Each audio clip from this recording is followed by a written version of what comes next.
ایک بڑے بڑے میڈیا گروپ جو ہے الزام یہ لگا رہے ہیں, جو نون ٹریٹر صحافی ہیں وہ الزام یہ لگا رہے ہیں کہ یہ آئی ایس آئی اٹھا کے لے گئی. آئی ایس آئی نے تو باقاعدہ جنگ کی ہوئی تھی سی آئی اے کے خلاف. 2 سی آئی اے کے اسٹیشن ڈائریکٹرز کو جلال پاشا کے دور میں پاکستان سے نکال کر باہر پھینکا گیا ڈرون ایشو کے مسئلے پہ, ان کے خلاف پرچے کروائے گئے تھے اسلام آباد میں. آئی ایس آئی تو پروموٹ کر رہی ہے اس بات کو کہ کسی طرح سی آئی اے کے خلاف کیسز فائل ہو جائیں دنیا میں عدالت میں جا کے. تو اس بندے کو جس کو ہیلپ کی گئی تھی, اسسٹ کیا گیا تھا, جس کو سپورٹ کیا گیا تھا کہ یہ آگے جا کے کھڑا ہو اور بات کرے سی آئی اے کے خلاف, اس کو آئی ایس آئی کیوں غائب کرے گی اس وقت جب وہ جا کے دنیا کے آگے بیان دینے جا رہا تھا؟ اس کو تو سی آئی اے غائب کرے گی. جی زاہد حامد صاحب, ہم یہاں پہ بریک لیں گے. بریک سے واپس آنے کے بعد آپ نے بھی پچھلے دنوں 35 پنکچرز کی گونج سنی ہوگی پورے ملک میں, ہم اس پر بھی آپ کا کامنٹ لینا چاہیں گے. ناظرین stay with us, will be right back after a short break.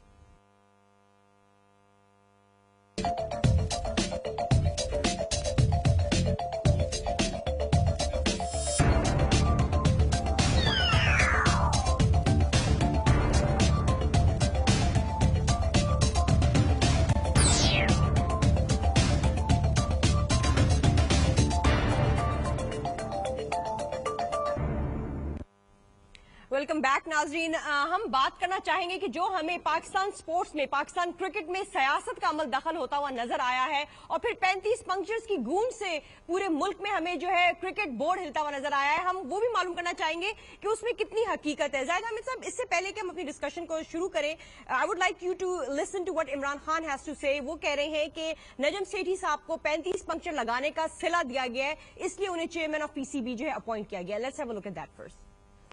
Puncture کے بعد نئی ٹیوب ڈالنی پڑتی ہے اور ان کو پھر پی سی بی چیئرمین شپ کی ریوارڈ دیا, جبکہ سپریم جو ہائی کورٹ نے ذکا اشرف کو لے کے آئے, واپس بحال کیا گیا اس لیے کیونکہ 35 پنچر لگائے تھے. میں جتنا مایوس ہوں الیکشن کمیشن سے, ہمیں پتہ ہی نہیں تھا کہ فخر الدین ابراہیم صاحب کے ہاتھ میں تھا ہی کچھ نہیں. سارا کچھ بندر بانٹ ہو گئی تھی, اپنے اپنے امپائر کھڑے کر دیے تھے صوبوں کے اندر, ہمیں پتہ ہی نہیں تھا. ہم چیف جسٹس کے اوپر اعتماد کر کے اور الیکشن کمیشن کے اوپر اعتماد کر کے میچ کھیلنے چلے گئے. جی زاہد حامد صاحب, کیا فرمائیے گا؟ ہمیں پچھلے ہفتے جو ہوتا ہوا نظر آیا ہے پی سی بی میں, پاکستان کرکٹ بورڈ میں, ذکا اشرف جو ہے وہ سسپینڈ ہوتے ہوئے نظر آئے, نجم سیٹھی صاحب جو ہیں وہ اپوائنٹ ہوتے ہوئے نظر آئے چیئرمین, اور پھر عمران خان صاحب کے مطابق نجم سیٹھی صاحب کو 35 پنکچرز لگانے کا پے بیک کیا گیا, ان کو صلہ ملا ہے اس چیز کا.